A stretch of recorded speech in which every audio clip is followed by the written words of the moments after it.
Bom, antes de mais nada, eu gostaria de agradecer à banca, ao professor Sérgio, à professora Cláudia, ao professor Edgar, pelo tempo disponível para avaliar o meu trabalho e a oportunidade que eu tive de aprender com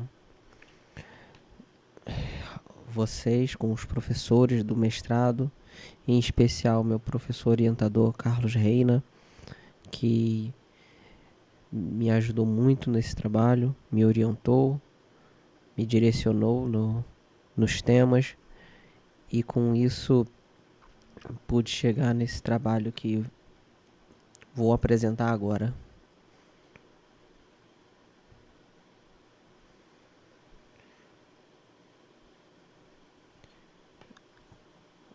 O trabalho tem como tema uma proposta de algoritmo para a quadratura autoadaptativa e suas aplicações em equações integrais com singularidade.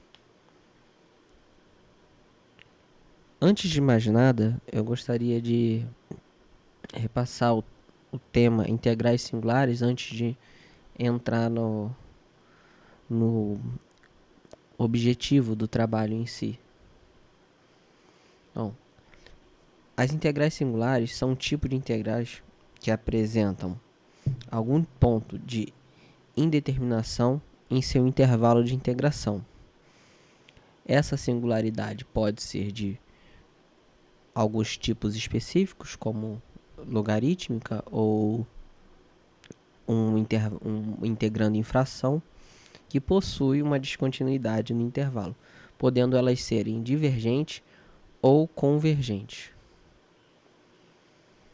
No geral, elas têm esse aspecto de integrando o f de x sobre um denominador x, onde x pertence ao intervalo AB.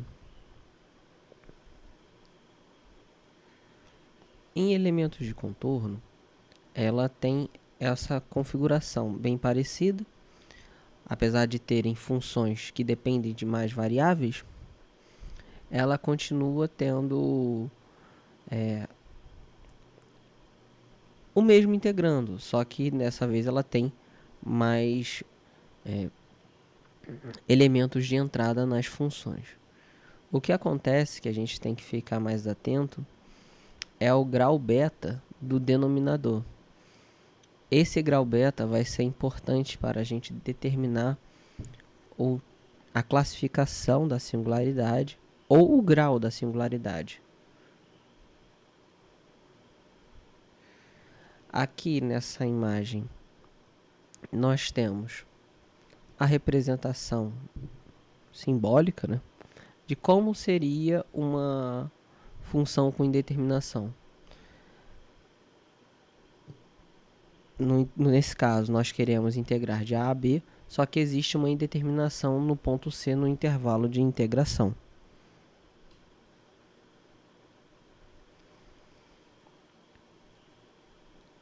A classificação em relação ao nível da singularidade parte da seguinte tabela, né, que está aqui diante de vocês, que é regular caso o grau beta seja igual a zero.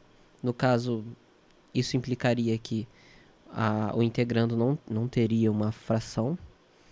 Singularidade fraca quando o grau beta está entre 0 e 1. Singularidade forte quando o grau beta é igual a 1. Hipersingularidade quando o grau beta é igual a 2. E supersingularidade quando o grau beta é igual a 3. Quando a singularidade é do tipo fraca ou forte, né, até o grau 1, nós resolvemos com o artifício do valor principal de Cauchy, que ele divide a integral em duas partes, fazendo com que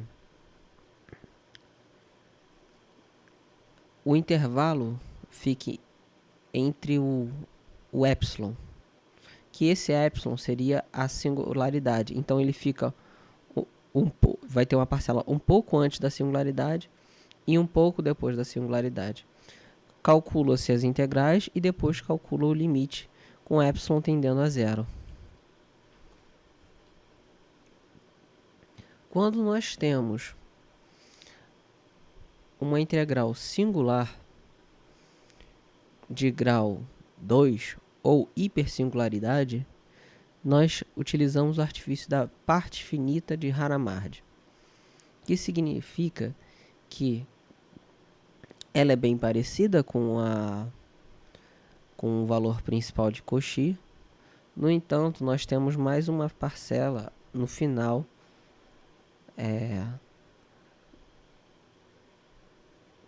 da equação, né? Nessa parte aqui, 2 multiplicado pela função de x sobre o epsilon, e calculamos o limite.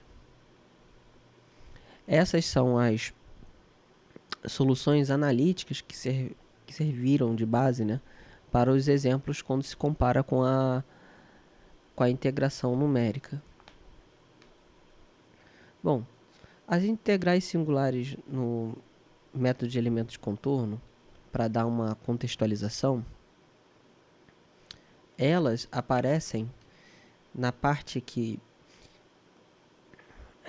numa parte das etapas, né, da modelagem, que se quer determinar as tensões nos pontos internos do domínio. Então, com isso, existe uma série de equações integrais que derivam da lei de Hooke,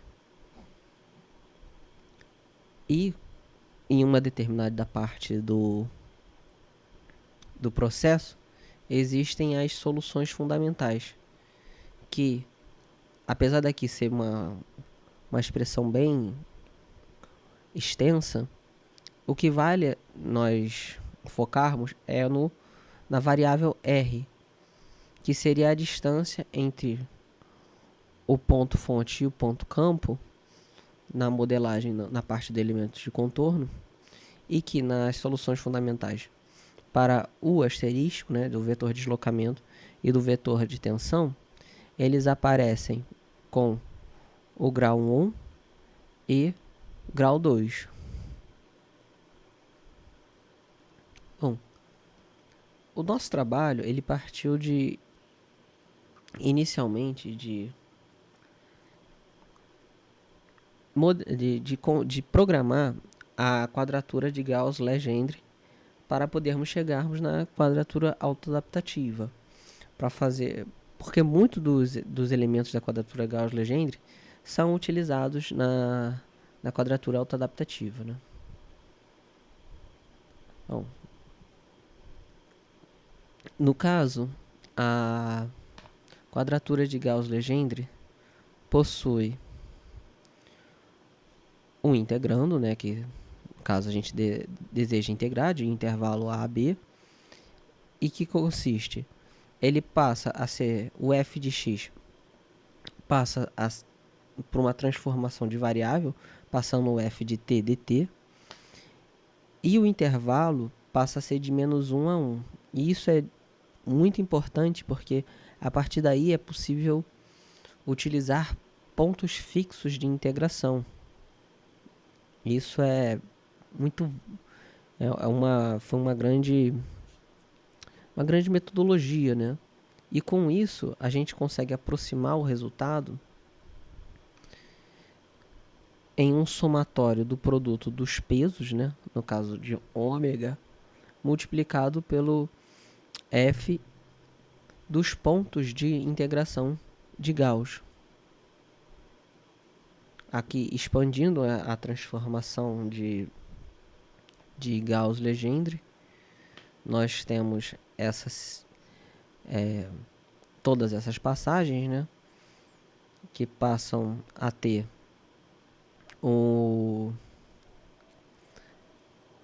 como pelo menos para 2 pontos de integração aqui,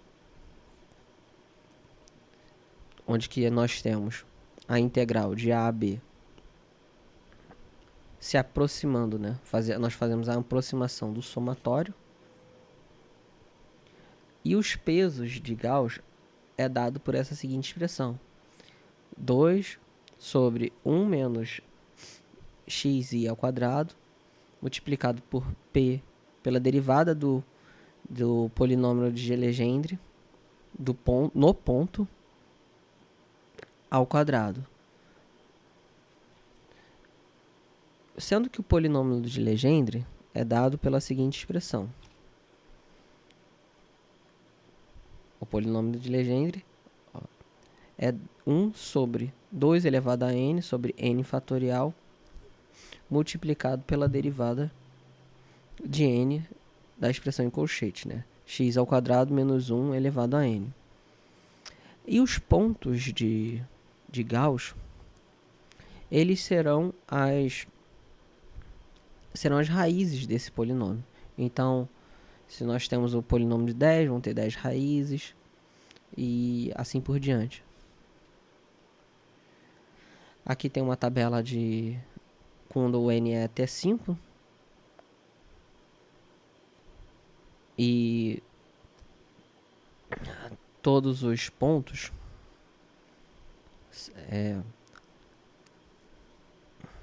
aqui nós temos uma tabela que demonstra os pontos e os pesos de I. Aqui nós temos a tabela que demonstra os pontos e pesos da quadratura de Gauss para uma quantidade de partições n, né? Uma quantidade de pontos.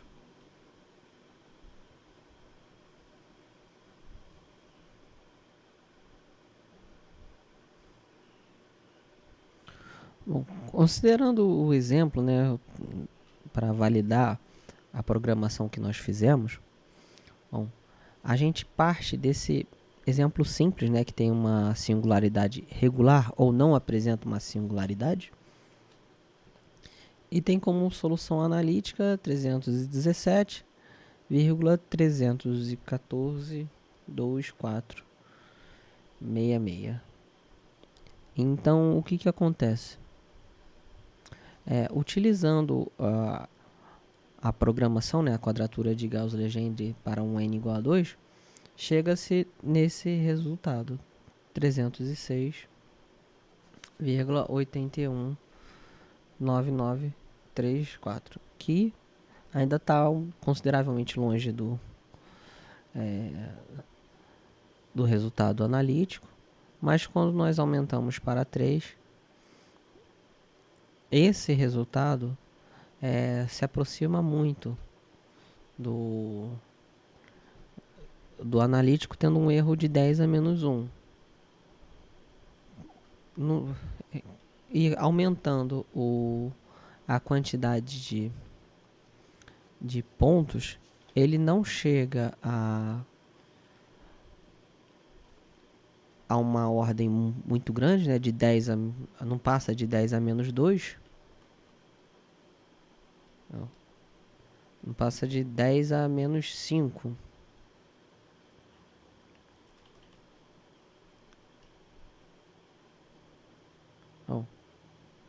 E aumentando esse resultado, ele chega na precisão de 7 casas decimais.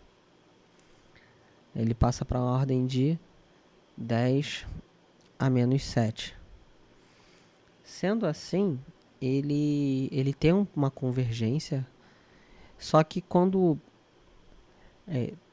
aumenta a quantidade de pontos, chega no limite dele. Ali quando chega a 20 pontos, ele não se aproxima mais, né? Ele não aumenta essa precisão. Agora, eu gostaria de comentar sobre algumas limitações da quadratura de Gauss-Legendre para intervalos simétricos, né? Bom, a primeira limitação é que, como nós temos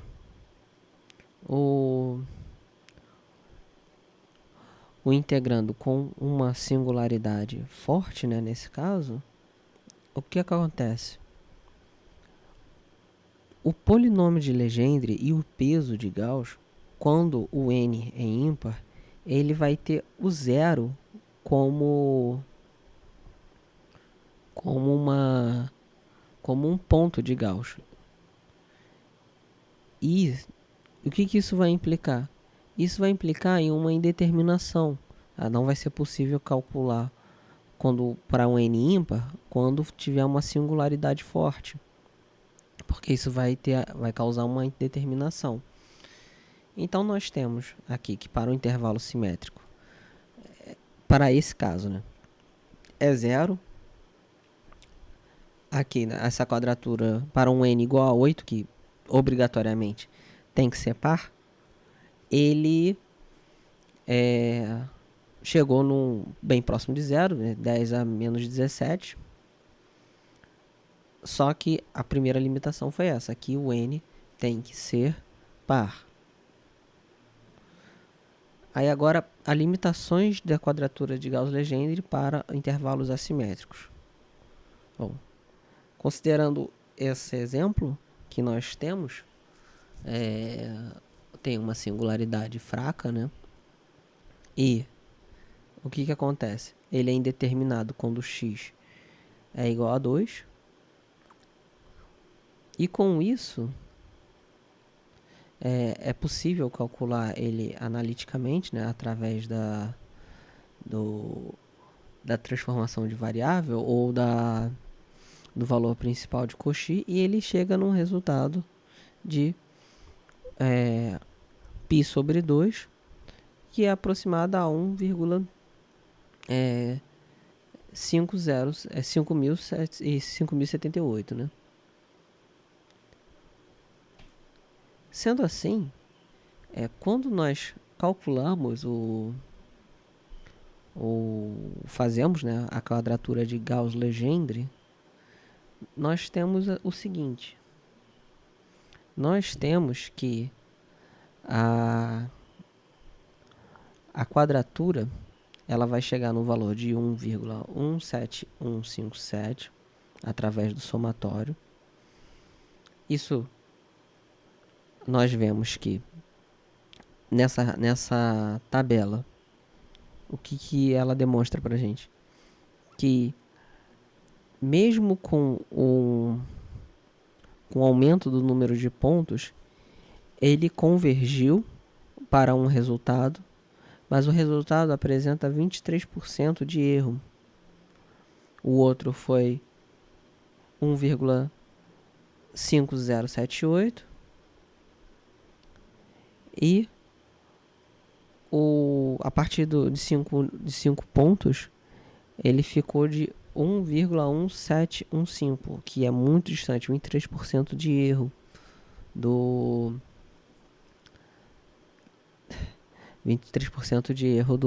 da solução analítica, né? Bom,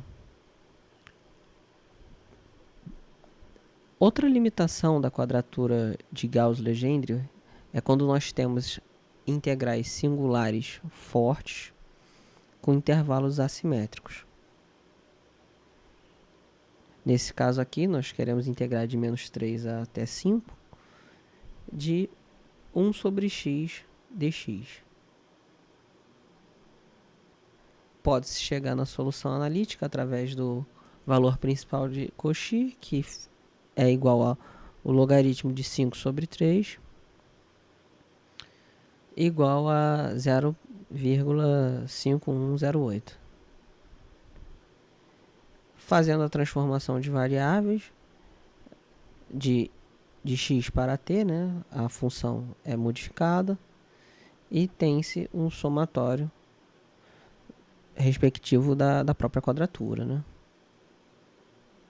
Só que o que acontece? Quando realiza esse somatório, os resultados eles não apresentam convergência e apresentam uma oscilação assimétrica sem qualquer critério, sem ter algum tipo de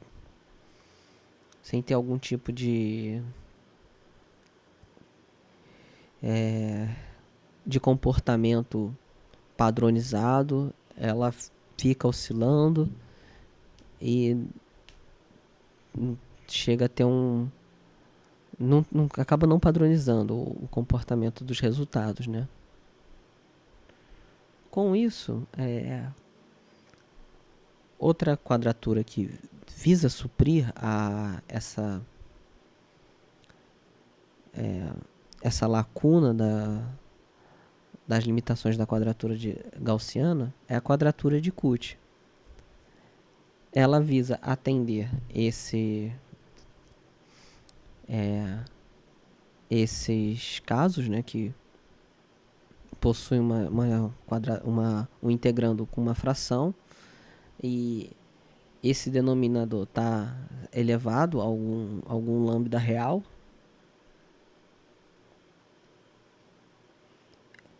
E como é que ele vai funcionar? Ele vai dividir a integral em duas partes. Tanto duas partes em relação à singularidade, né? Nós vamos ter o valor principal de Cauchy de A até S, onde S é a singularidade. E a segunda parcela, né, vai ser o valor principal de Cauchy da singularidade até B.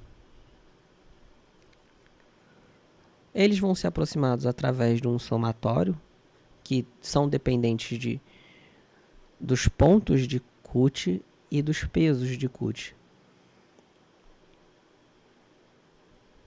Como pode ver aqui. Além de ter uma parcela que depende de um logaritmo niperiano, né, no final do somatório. Sendo assim, partindo do exemplo anterior, nesse caso aqui está com mais casas decimais para a gente ver o grau de precisão da quadratura de Cauchy.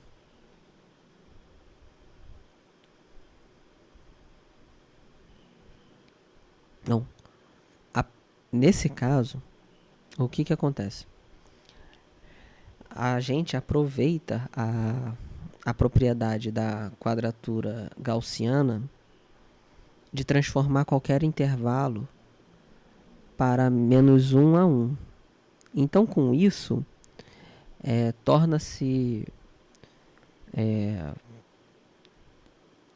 necessário. Por quê? Porque a quadratura de Cauchy ela atende esse intervalo em específico, de menos 1 a 1. Então, obrigatoriamente, tem que ter a transformação. Então, aqui nós temos o nosso integrando original, o nosso integrando transformado para a variável t, que ele vai se aproximar da soma das parcelas das integrais. Dividindo as integrais em duas partes, né, onde a singularidade agora vai ficar no zero, ela chega na seguinte expressão. Nós conseguimos fazer o somatório, né, aproximar o somatório e somar as duas partes. E quando somamos as duas partes, eles chegam numa precisão de 14 casas decimais. Então, esse tipo de quadratura visa a suprir essa limitação da quadratura gaussiana.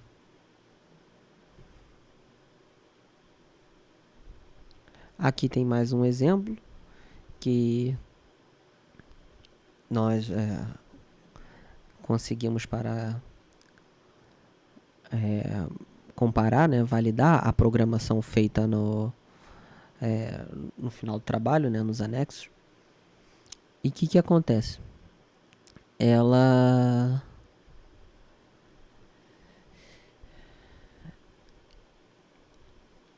também conseguiu chegar, aplicando toda a programação, todas as etapas da integração de Cauchy, ela conseguiu chegar numa precisão também de ordem de 10 à terceira.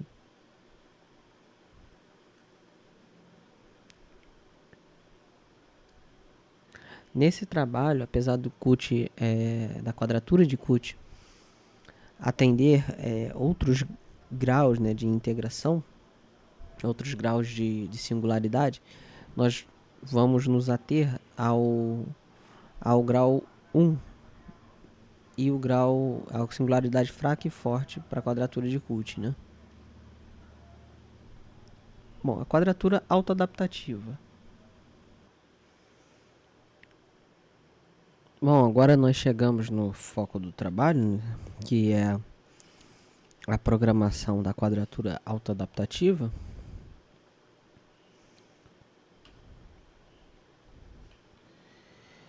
Que consiste na seguinte premissa, né?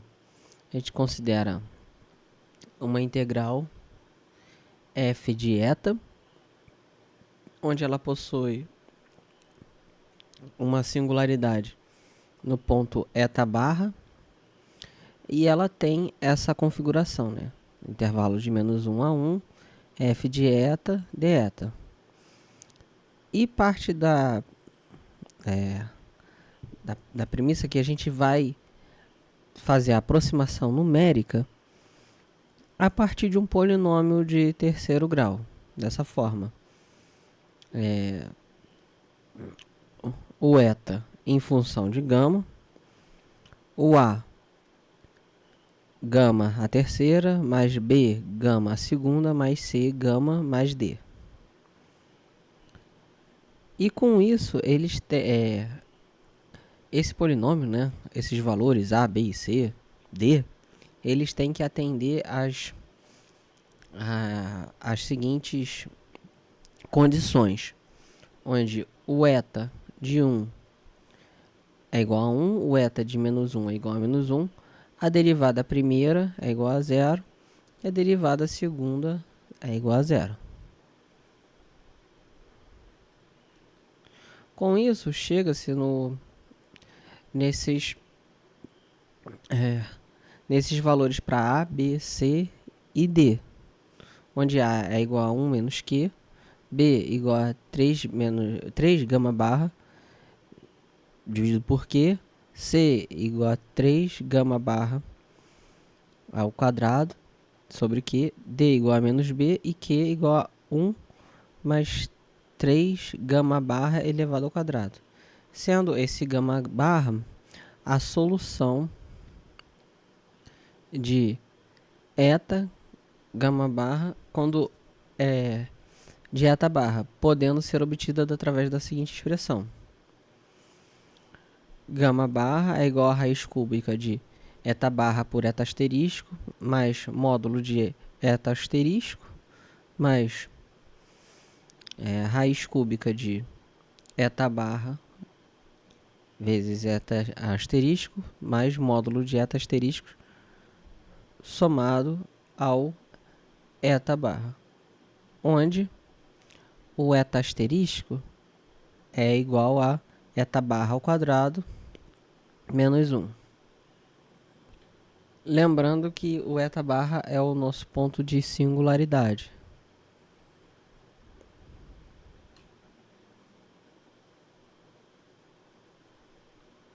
Bom,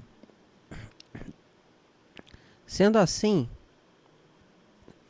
tem-se uma transformada da primeira função, que era a função de f em função de eta, e agora nós temos f em função de eta, que eta é em função de gama, multiplicado pelo jacobiano, que isso vai se aproximar de um somatório de i até n, de fx, ômega, fx e ômega i, que são pontos e pesos de Gauss. Onde o jacobiano pode ser descrito por 3 multiplicado pelo gama mais gama barra elevado ao quadrado sobre 1 mais 3 gama barra ao quadrado. Então, qual é o grande feito da quadratura autoadaptativa? Foi realizar uma transformação a partir dessas condições do polinômio, sendo que o jacobiano ele suaviza a singularidade e permite utilizar as próprias propriedades da quadratura de Gauss para resolver um problema que antigamente não poderia ser feito. Não poderia ter sido resolvido a partir da própria quadratura de Gauss. Então,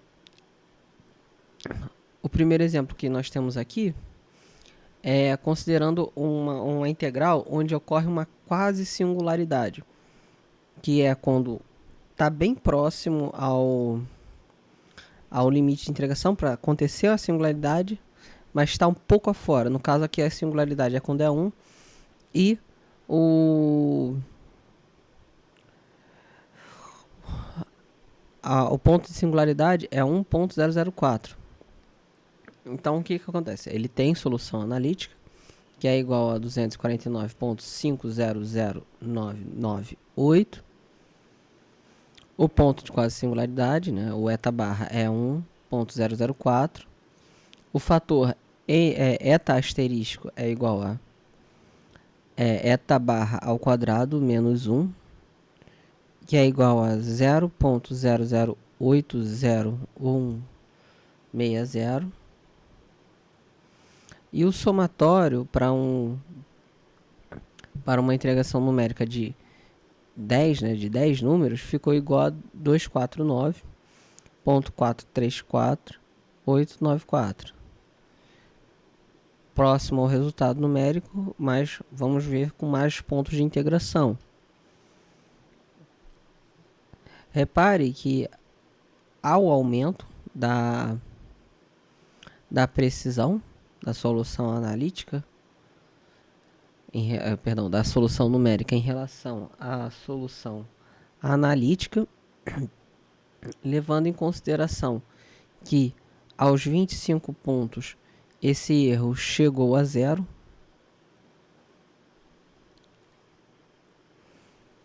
E com isso, né, a gente pode fazer mais um exemplo, dessa vez com a singularidade dentro do intervalo, né?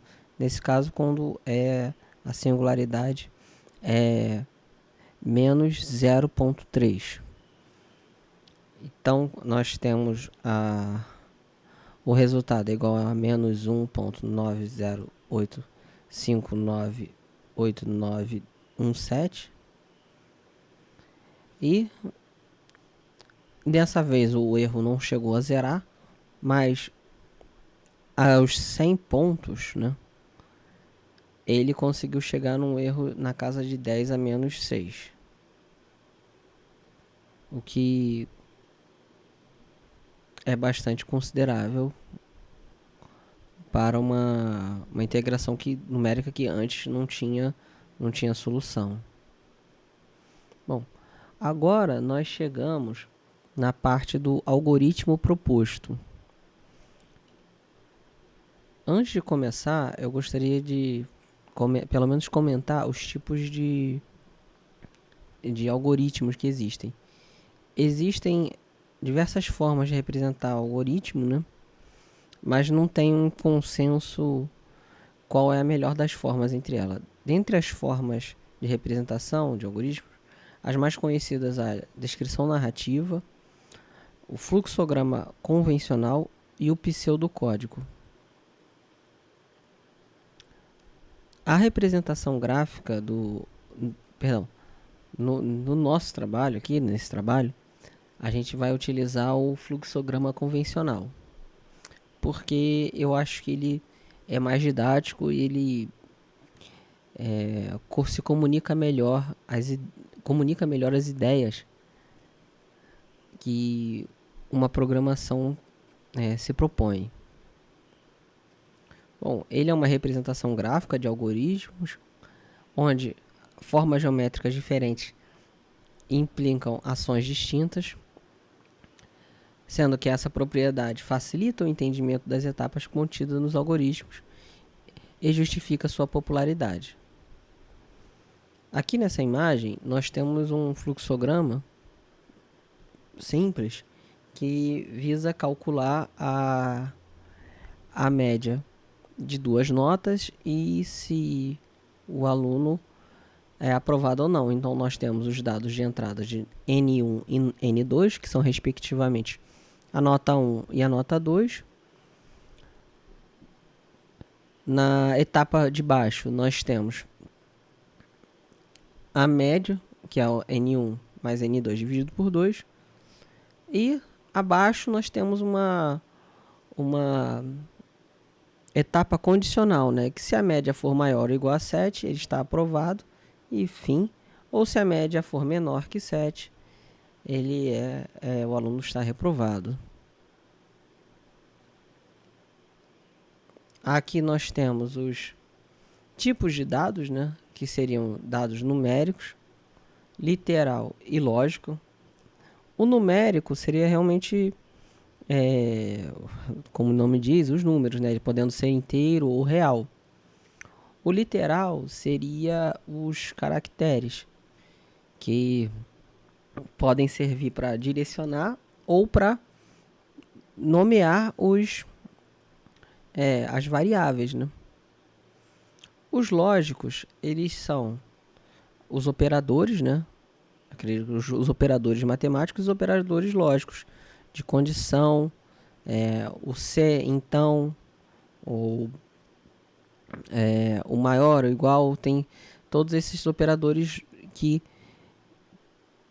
tem como uma condição para fazer determinada coisa. Sendo assim, a primeira etapa foi programar a quadratura de Gauss-Legendre, onde parte dos dados iniciais, né, da definição, da descrição dos limites de integração, descrição do limite do integrando, perdão, a transformação do intervalo e da função de menos 1 a 1, determinar o valor de n, né, quantas partes será, e você digita, o cálculo do polinômio de Legendre, a determinação dos pontos e pesos de Gauss e o cálculo da quadratura gaussiana em si. A quadratura de Cauchy é baseada também na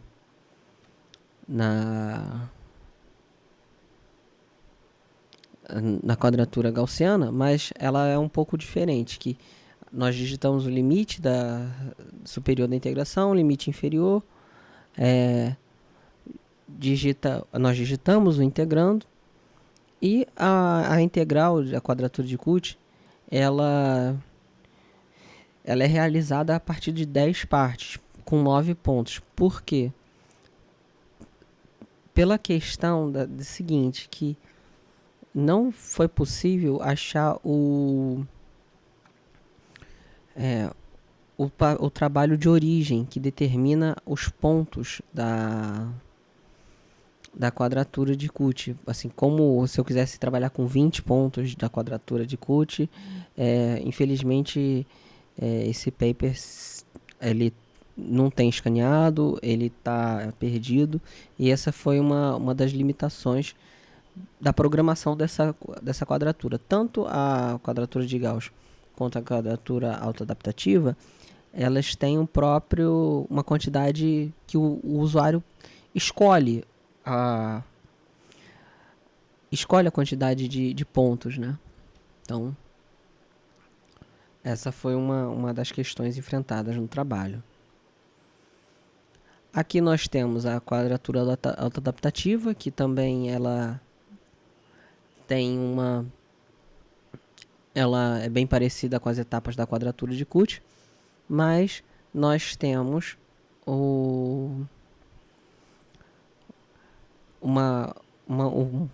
a possibilidade de utilizar quantos pontos de integração nós quisermos, né? E com isso, né, com as três quadraturas programadas, foi possível juntar elas num programa só, onde o programa pergunta se a integral possui singularidade, aí sim ela pergunta qual é o grau. Se o grau de lambda for igual a 1, ele vai realizar a quadratura de Cauchy. Se o grau for igual a 2, ele vai utilizar a quadratura autoadaptativa. Caso a integral não possua singularidade, ele vai utilizar a quadratura de Gauss. Ou singularidade regular, né, como a classificação diz. E concluindo, com base nos resultados obtidos, foi possível que a programação atendeu com bom grau de precisão para os métodos de integração propostos, né? Porque os valores obtidos foram consistentes em relação à solução analítica, indicando que a programação foi bem implementada, funcionando corretamente, e com isso sugere-se para trabalhos futuros realização de novos testes com diferentes tipos de integral, idealizar uma interface para o usuário do tipo standalone, que é não precisar do usuário ter o MATLAB instalado, a criar um programa que reconhecesse os caracteres digitados do integrando, que com isso seria menos uma etapa, né? O programa ficaria mais automático. Ele poderia, dessa forma, ficar, como eu posso dizer, ele ficaria mais automatizado, né? Ele não precisaria ficar perguntando ao usuário tantas coisas, ele bastaria ele digitar o integrando e o próprio programa identificaria qual seria o melhor método de integração. Bom, esse foi a minha apresentação e eu gostaria de agradecer mais uma vez a todos. Muito obrigado.